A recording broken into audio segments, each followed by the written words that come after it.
Hey, everybody. Hope you're having a good day out there. It is May 21st. Welcome to another edition of the Surf and Sales podcast.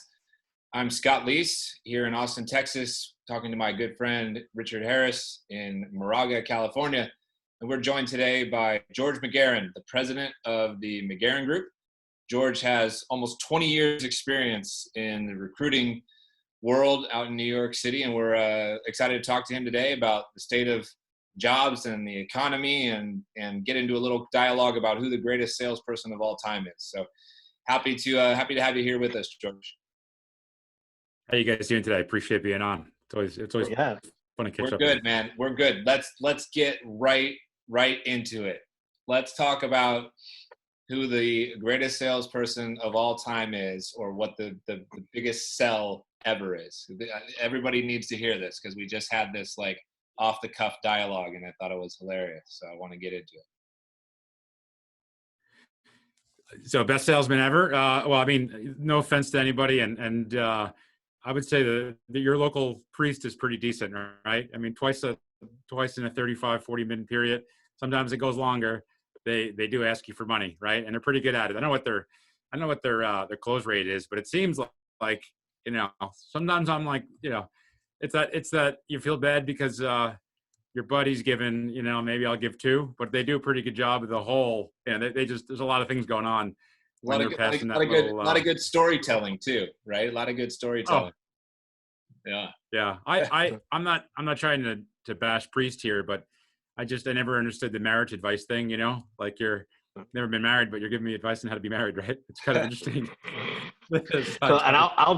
I will jump in and say, as representing a different culture of Judaism, it's the same. I think we could sort of go down the road of clergy, as selling the ultimate optimism, selling the dream.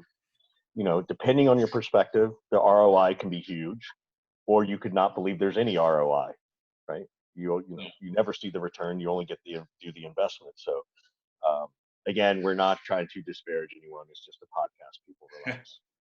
Tell the audience about your business, George. Tell everybody the world you've been operating in for the last 20 years or so, and what you're all about.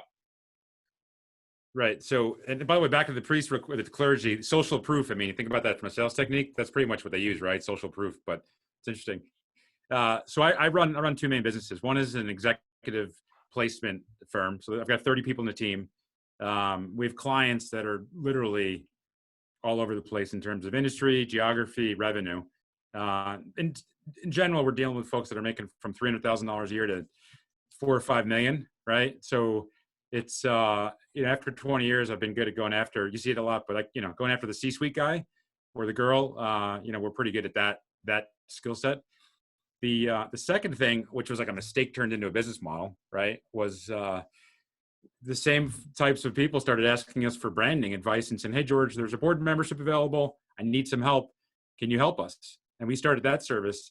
The recruiting does, it's like an 8-figure business, and the mistake turned into a business model is a 7-figure business. And from a sales standpoint and just an overall business standpoint, sometimes one feeds the other, right? So it's really interesting, sort of dynamic, super fun. I've been blessed. I've had the ups and downs, like I went from I started at 0, got it to 50 people, went back to 0, and had to rebuild. And my version of coronavirus was 2008, 2009, right? So I kind of went through that. So that's I have a typical story of like an entrepreneur that just didn't stop giving up, quite frankly. What did you learn other than not giving up? Like, what did you learn from the 08, 09 that has allowed you to kind of either stay stable through the COVID situation or thrive the last couple months? Right. So we a couple of things. 2008, 2009. So when I built up this business, I was, I think we were rocking in sales, but I was just terrible at spending my money, right? Like you can make $1 million if you spend it, but if you spend $1.5 million of your own money on nonsense when you need it. So first thing I did was I just became a crazy saver, not only for myself personally, but also for the business. So we now tithe, go back to the religious the notion, but we now tithe 10% of everything we make on a business transaction we put it into a cash emergency fund, right? And we just leave it there. And that's what we've been doing literally since, I think it's like 2009. Because I kind of knew there was going to be another, sort of, something. tragedy. What And did I think you, there will be.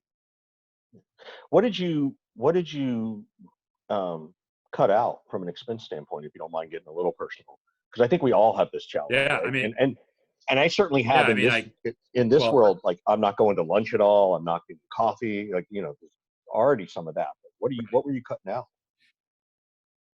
well, I mean, now we're not, now we're, I mean, now we're doing okay with this time. But last time I cut out, I mean, the first thing I did was people, unfortunately. I mean, if you've ever had to lay off people, it's heartbreaking, right? Like I mean, that was the worst part of the whole thing for me. You cut out everything. I mean, you don't have any money, right? I mean, you can't, your coffee, you start making your own coffee, and it gets down to really basics, right? Like, as long as at least in my situation, as long as I have a phone, right?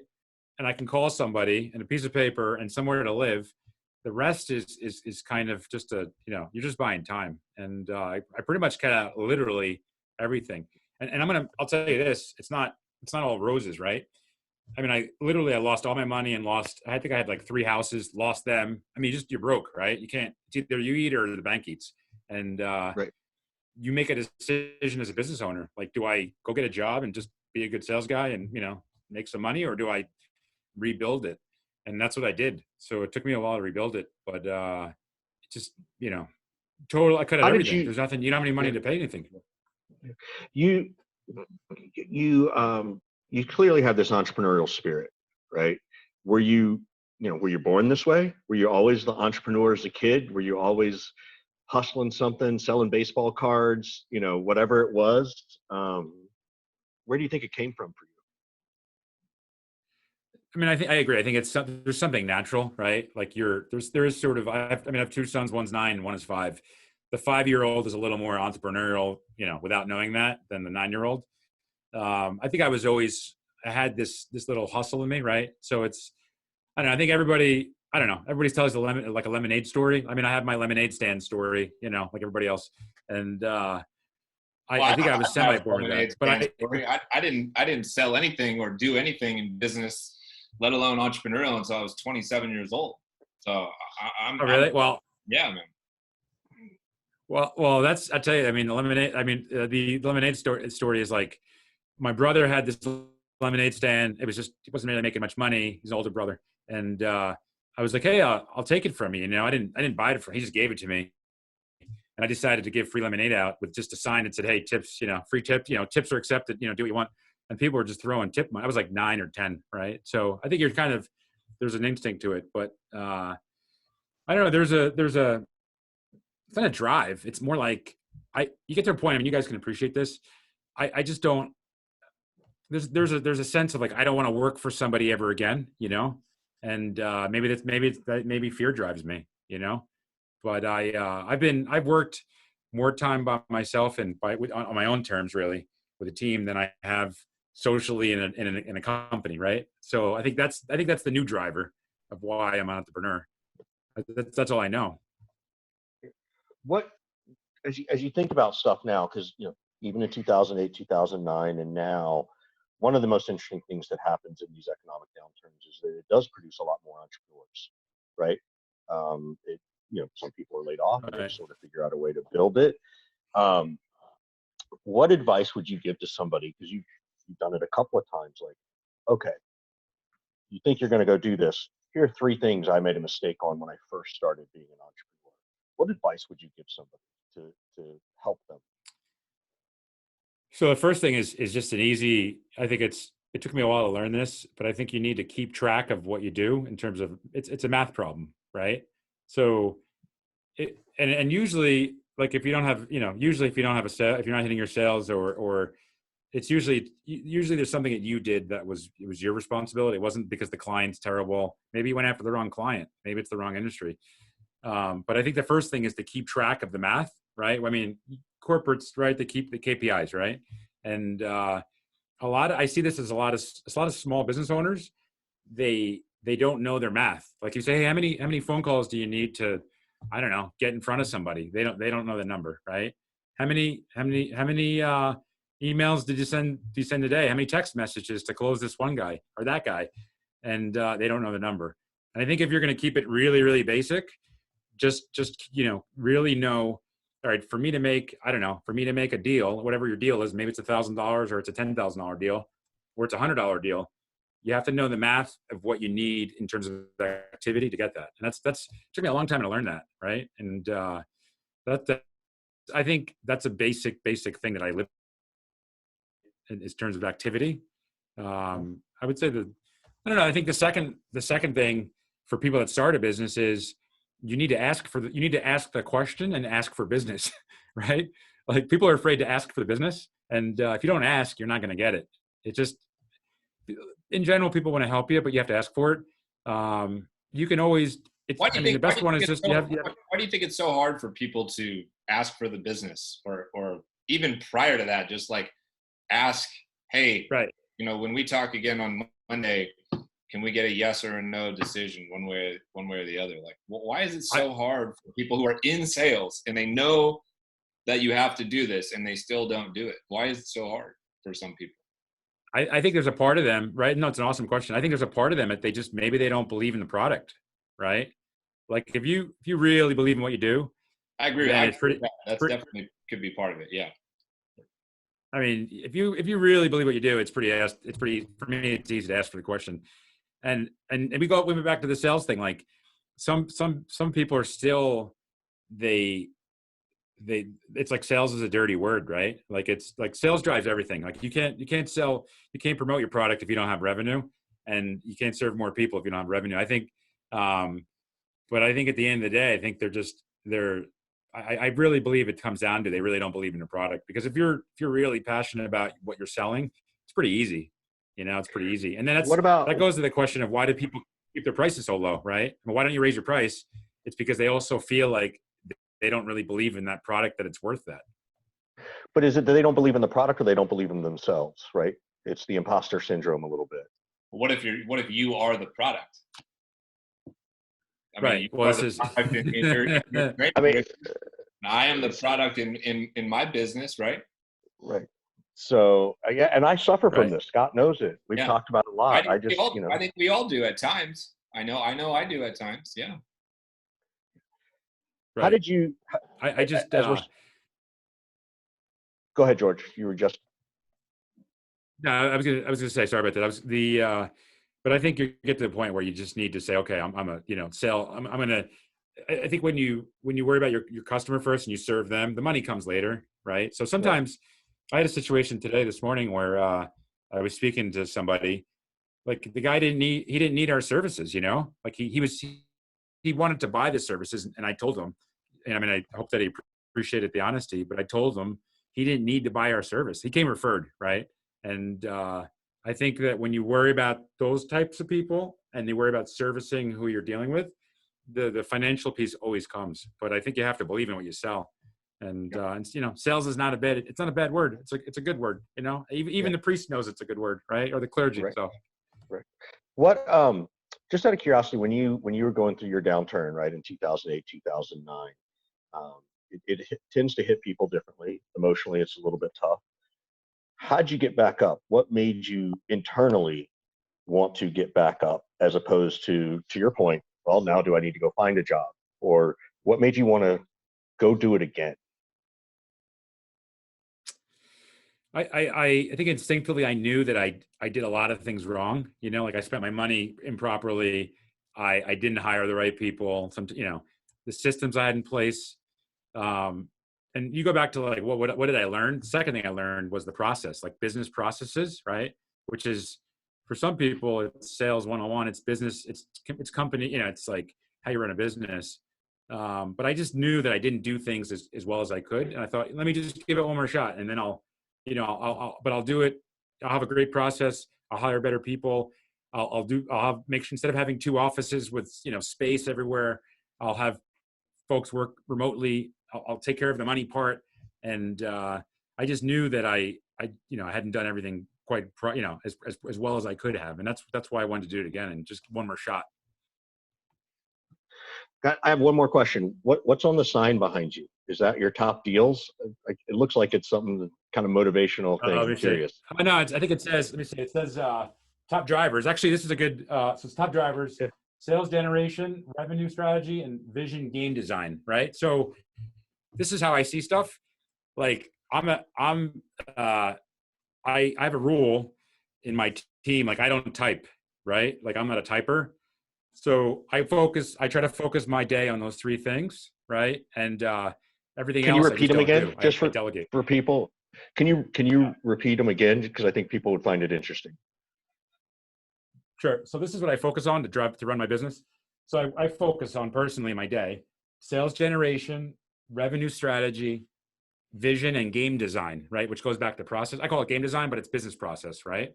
And there's a great guy actually. James Clear. Have you read his stuff? Atomic Habits. Have you read his blog? Oh yeah. I have not. Yeah. Yeah.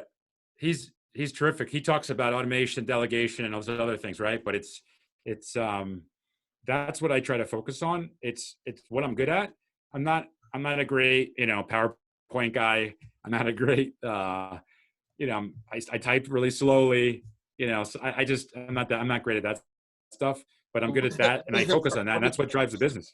What is the prospecting methodology that works for you in your business right now? Is it phone call, cold calls still? Is it emails? Is it utilizing LinkedIn? Like, what is your main channel? Right. So we have various channels. We have a playbook. I mean, call it a playbook in terms of like, if you have a football team, you have different plays. We use a lot of different tools. Outreach. I know you guys know Outreach. So we use Outreach. We use Salesforce. Very well. A lot of email. Yeah, a lot of email outreach. Texting. We text about 5,000 people a day, right? For texting, we've got somebody that dedicates themselves. All they do is LinkedIn outreaches. So we've got the LinkedIn piece. We've got 3 people that all they do is call, right? And we've got some landing pages. Most of it is outbound. So to be fair, it's 75%, 80% is probably outbound, and 20% is inbound. Lots of. What have you been seeing in the last couple of weeks in terms of the job market? Are companies ramping up their hiring again, or is it still kind of slow? No, it's still. I mean, I think from what I know, I mean, we have searches that we've been on that we sort of paused midway, and I think we're looking at like July, August for some of these things. It's still there are some deals going on, but the recruiting business on our side is pretty slow right now, right? Our branding business is obviously booming, but I think realistically, if you make more, if you make, let's say $150,000 a year or $200,000 a year, it's plus, it's pretty slow for that kind of guy. It's hard for people to be hired via Zoom, so it's slow, at least for now. But I can tell you, I don't know if you've seen this, right? Like at least here in New Jersey, New York, like this week, you see people. There's way more traffic in terms of cars and movement, and I think it's picking up. I don't know. It's like that in California or Texas, right? Well, you guys in Texas, I think you didn't. Yeah, I mean, I think people are starting to move around a little bit. Yeah. We've been mostly spared from, really problems. Is that your dog, Richard? Dog. Yeah. But yeah, I mean, with the clients I have, like people are now starting to say, hey, I think it's time for us to start looking at rehiring some salespeople and SDRs and sales leaders and what. I mean, I've just this week, I helped somebody get a 6-figure AE role, a $250,000 plus director role, and a $500,000 VP role. And these are all hires that just happened this week alone. So I think things are starting to move, back in that direction, at least here, in Austin. Yeah.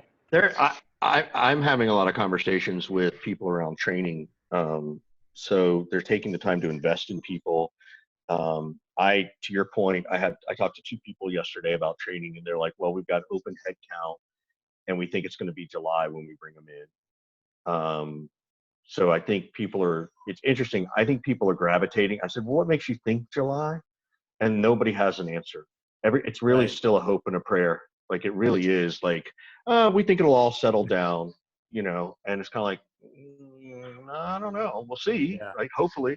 The problem's the travel, right? Like the travel Right. is, it's like, I mean, I travel a lot, but I'm probably Mhm. going to wait till the kids go back to school in September if they go back to school, and then I'll start traveling again, right? But at least as a Yep. minimum, um, Yep. I just think the travel, once you start seeing, I mean, I just look up in the air, the sky, you don't see airplanes, right? Like you don't see Right. airplanes. And I Totally think agree. once you start seeing airplanes, things will, and the air is clear. Once the air is not clear, we'll be back in action. So, Yeah. So just out of curiosity, you said at the very beginning that, you work with people who hit, at least I heard, that super high echelon of revenue, of business and money, right? oh, Numbers that I salaries. would be like, yeah, salaries. And I'm like, how do you get that? Like, what's that like? I've maxed out at the 6-figure level when I was an employable person. Um, you know, uh, what advice do you give to people who really want to grow their career to that level? They really do want to be that you know that high paid executive. Well, I think it deals with risk, right? You have to there's a lot of these guys take a lot of risk. Maybe they have a package where they make 400 grand and part of the payout is another 800,000 on bonus, right? Because a lot of them take a lot of risk. One of the common denominators I've seen with all of these guys is that you could be like, hey, like, hey, Scott, hey, Richard, how are you? Let's do a call tomorrow. How are you at like 5 a.m? They'll be like, okay, that sounds good. They don't care. Yeah, They'll pretty much say what time of day it is, right? At yeah, all. yeah. And then, the other thing is like, hey, can you, how are you over the weekend? Let's chat in the weekend. Yeah, no problem. And sometimes sometimes people, there's other people who say, oh, I don't work weekends. Right. I think a lot of the people that do well, and listen, a lot of some of the interesting thing for me is a lot of them don't have a great life, right? Like maybe they make $1 million or $2 million a year, but there's other sort of exchanges, like they exchange some of their freedom for those things. And I like having a Well, business because it's all a trade-off, right? Whatever you're totally. focusing on, you're not focusing on something else. No, exactly. And so some of them, they make, while they admit that they make great money, but they also admit that they don't have, they're constantly on the road. They don't see their kids. And, so I think it depends on the quality of life, but that's why I would say in general, anybody that's paid really well, they're probably in a great vehicle to do well, but they also take a lot of risk. That's what I've seen from a lot of these people, right? They're very strategic. I mean, even for a meeting, right? Like they show up with just tons of they come very well prepared. And Well, they're just what you want to get out of it. If you're going to put your time and energy into something, you know what you want to get out of it, right? They're exactly. outcome kind of driven, right? Exactly. That resonates with me. I mean, I have people right now who are trying to get on my calendar, and I'm sending them my calendar, and then they write me back, and they're like, "You're booked until mid-July." It's May 21st right now, right? And I'm like, right. Oh, wow. Okay. Didn't know that. If you want to talk like after 9 p.m. or on the weekend, I'm happy to do that. And they're like, no, it's fine. I don't want to bother you. I'm like, all right. Yeah. So And you're like, listen, that's why. Different in terms of sense of urgency, right? And being action oriented versus more, kind of passive, I think. Yeah. I just, well, you see that too. You see that in a lot of people that are like high performers, right? They just get stuff done. They're not really worried about the the excuses of like why they can't but I see that too, right? I just see there is a sense of urgency, right? There's totally such urgency. They also, and I don't know if you've seen this, you guys have seen this. What I like about dealing with that set of people, right? To me, they're easy to deal with because they tell you yes or they tell you no. There's no like, oh, I need to talk to my partner, my wife, my husband. Like they just tell you yes or no. Like there's none of this. Yeah, there's no games, right? No games. Oh, let's talk in 2 weeks. They just say, listen, man, it's not for me. Let's talk, later, or let's do this. It's a pretty easy. I've noticed that they're just easier to deal with, right? And they're. I had I'll tell you a story. I had a situation 2 days ago. I'm selling this. I run these ultra marathons, right? And these marathons. So I have this North Face bag that I'm selling. And my wife's like, oh, there's an app called Mercury. Have you seen it? Mercury? I'm probably saying it wrong. No. Anyway, you take a you take a picture and then you sell it. Went to bed, took a picture of the thing. Next day, I got an offer for like $80. I'm like, all right, cool, done. So then the guy writes me. He's like, hey, I'm having a problem with my account. I can't. I don't know. It's hard for me to. I can't pay it. The payment didn't go through. I said to him, just whatever, just Venmo me the money and I'll just send it to you. And it's an $80 thing. He said to me, no, I can't do that. It's not I don't know. It seems kind of sketchy, right? So then I said to him, give me your address. I'll just send it to you. When you receive it, you can pay me. Like, I don't care, right? And then he said again, nah, I don't know. I don't want you to have my address. Now you're addressed, right? Yeah. Yeah. And I was thinking in my mind, I'm thinking, like, man, I've done like these 6-figure deals. They're easier than selling an $80 bag to a guy. Yeah. And who wants it? Yeah. And it goes down to like your audience, right? Like, it's, you have to pick your audience, but that guy, I don't know. I mean, I'm not going to say his name, but like, there's opportunity everywhere. And it's like, hey, Scott, let's talk at 10 o'clock at night, right? Yeah, let's talk. Like, that's the opportunity. That was the opportunity. And clearly, George, you weren't good enough to make it through the school of being a priest, right? Like you were you getting the $80 bag. I couldn't do it. Yeah. I should have changed the speech a little bit, right? How like 10% goes here, 10% goes there. Right. What do you think the best skills are for somebody to get really good at recruiting, and how does it differ from being really good at, let's say, software sales, if it differs at all? I think sales is sales to some extent, but I think everything comes down to practice and how many foul shots you shoot, right? And repetition.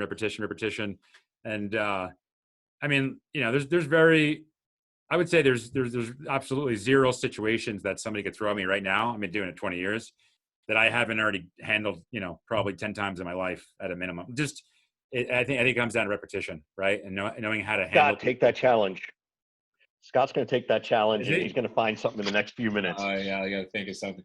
No, but I mean, sure, repetition, sure. But do you think there's nothing inherently different? Like, is somebody who's a really good seller of software, if they switched industries straight away, would they just immediately be, a really good recruiter? Or if you take somebody who's been in recruiting and has done really well as an individual contributor there and you move them to a software sales role, is there a direct line in terms of success, or are there differences, big or small? Yeah, it's a great question. I think the same. I think that salesperson, I think the recruiter can go into like a SaaS, let's say go into a SaaS company. I think after they learn the product, right, and after they learn, of what's kind of going on, I think they could be. I think there's an ability, to sell, right? Like you know how to ask questions, right? And you know how to ask questions based on questions, and you know how to find information out. And the same way I recruit is the same way I find, if I need an apartment or I find an employee or I need to get a house or get a car, it doesn't really change much for me, right? I mean, I tell you, I bought my 212 number, right? So I bought this phone with a phone number from a guy. I needed a 212 number. I was in Miami, moved back to New Jersey, New York. And my phone number ends in 1029, which is my dad's birthday. I'm terrible at remembering phone numbers. So I dialed a bunch of 212 numbers and then just started dialing, and it always ended in 1029. Eventually, somebody sold me their phone number, their actual phone number, right? So, I mean, how do you teach that? Like, you can't teach that. And I think there's a skill set that is definitely that goes. So if you can't teach it, then what's like your best tip to identify it, a candidate, if somebody's out there trying to hire? How do I interview and optimize for what you were just talking about? How do I find somebody who's going to do on their own what you did and improvise and make shit happen? I think maybe just ask them, like, hey, tell me about how you sell. Or I mean, I don't know. That's a great question. I think I believe that nobody knows the answer to that, right? I mean, if how many salespeople have you hired that didn't work out, right? Like, I think it's impossible to answer that question. But I think there are certain skill sets. Well, I think if we could answer the question with absolute science, we'd all be billionaires by now, because right. everybody struggles with hiring salespeople. But you've been in this business a long time. Let's say you have 20 people roll through in an interview today. How do you identify like somebody who's going to be able to hustle and wing it and improvise like that and do something that they haven't been taught? So I think there's one thing is, I think the guy that you need to hire, he doesn't, you can't afford him, and he doesn't want to work for you anyway. That's the real guy you need to hire, right? Like you need to hire that guy. But I think there's also a track record. I mean, just from a sales standpoint, you see guys that jump from place to place to place to place. I mean, you know that story, right? So they're done. So out of the 20 people, that's like 12 of them, right? Or 13 of them, right? So you got 7, right? So of the 7, I think part of it is you see how they follow up, you see how they call, you see how well prepared they are, right? And I think, at the end of the day, it's pretty easy, right? You can, if you really want to get down to it, be like, hey, brother, show me your W-2. I mean, it's like an old trick, right? You guys know that trick, but like, the beautiful thing about sales is you get paid for what you're worth, right? And that's just the bottom line. So I think if you're going to really interview a salesperson, but let's say you want to interview somebody who's new, there's 20 new guys, none of them sold. How do you identify that one trait? I think it's follow up, enthusiasm. Enthusiasm is a big thing, right? Like if you have somebody enthusiastic, they'll be a decent salesperson, right? If you have somebody that's not lazy, will talk to you. You definitely need to optimize for enthusiasm and passion for sure. Yeah. I mean, it's we did a demo, by the way. We did we just bought from a data standpoint, Zoom Info. You ever use that product, Zoom Info? So yeah, absolutely. Yep. Yeah, it's a great product, right? So we did demos with UpLead, Zoom Info, Dun & Bradstreet. We did demos with all these guys, right? And I was on the call with my team, and we were evaluating their sales skills after the call, besides the product, right? And just how they pitched and how they presented it. And like Zoom Info has a superior product, in my opinion. That's why we went with them. But their salespeople were also just more professional. Like they had their pitch down perfectly, right? And they answered questions. They answered difficult questions. When they didn't know the answer, they found out the answer later and emailed us. I mean, it was like textbook sales.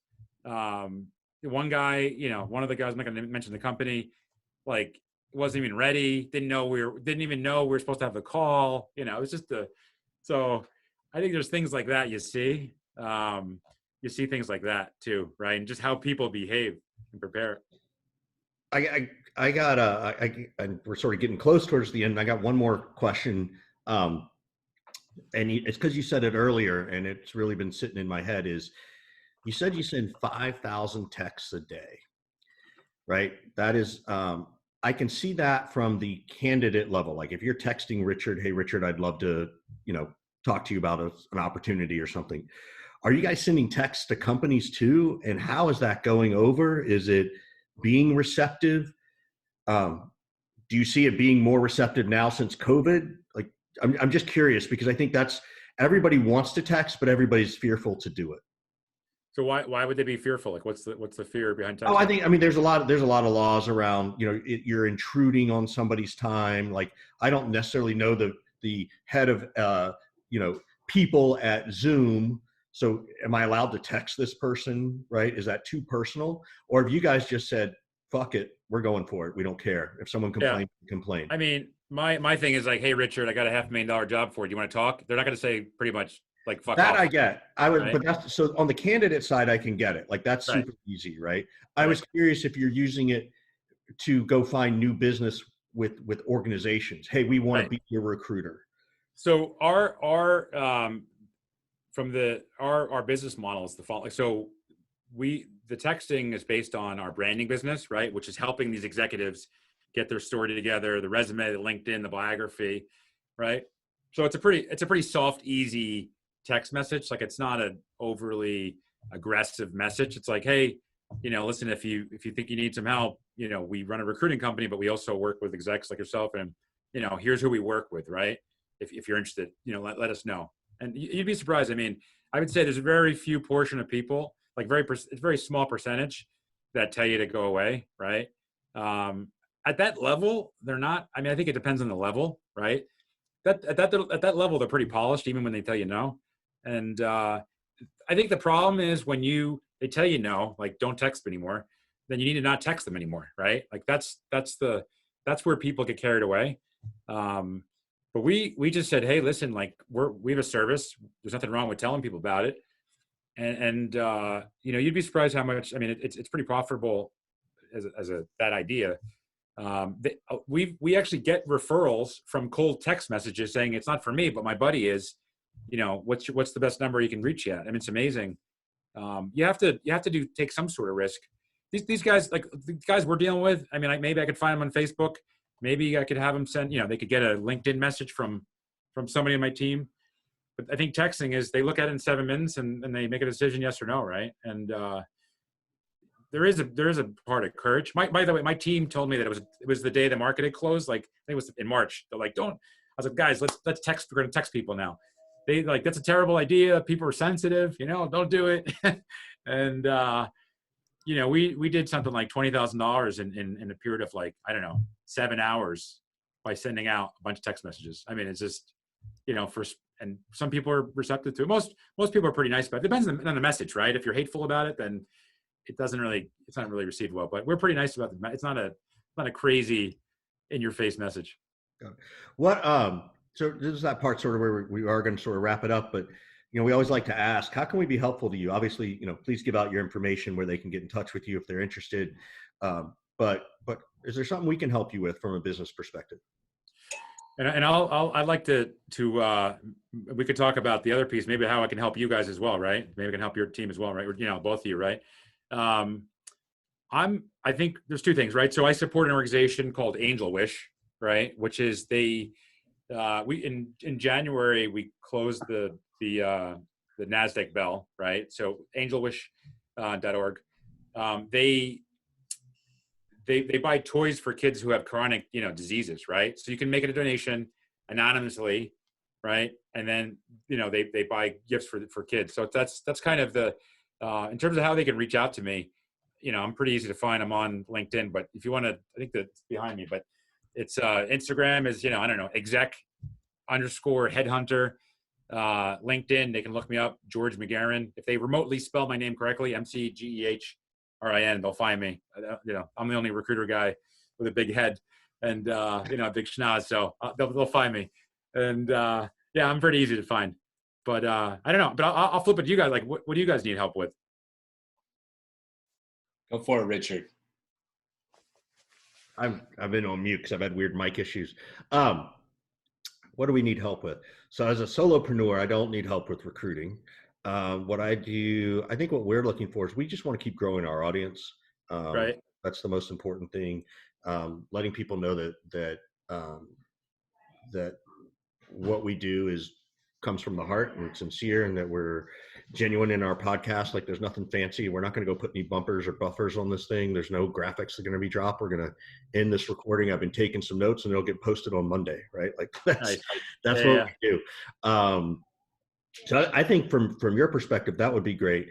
If, I think we are also looking for, in particular, female sales leaders, because we do want to support that initiative more. And you seem to have a nice connection with different people. So if you know people at the Fortune level who are SVPs who you think would be interested to come on, we'd love to have somebody like that on, because we want to support women. We want to support higher executives. So those are the two places I can think of. So I've got two people in mind. I know this is going to be one person.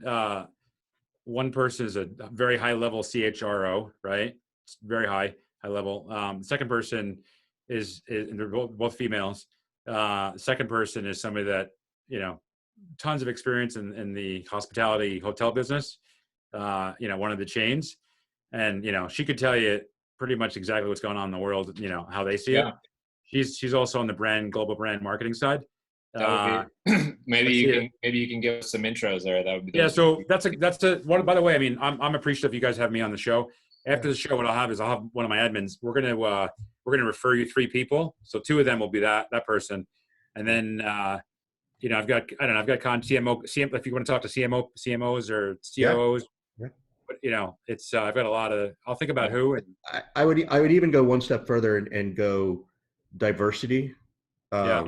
I mean, yes, we want to support women in sales, but we also know there's a lack of diversity outside the white male world in general. So, gender-wise, we don't really care, but we'd certainly love to talk to people of different bagnouns. I think that's Right. important that we Of support. course. So if you know some, Yeah. that would be great. Well, I'll think about sort of the third person for you. And yeah, no, it's a great question, right? And Scott, goes back to the thing, right? Like you have to ask the question, right? I don't know how many guests you've had that have asked you, hey, how can I give, how can I help you? Yeah. But that's just, I think it's everything comes full circle, right? So yeah, great, awesome. Well, good luck with everything, George, with the business and all of your adventures, and wishing you the best, and appreciate you spending some time with us, man. Thanks, guys. man. You guys really rock. appreciate it, George. Yeah, appreciate it, guys. Thank you. Have a great one. Take care. Thanks. Bye.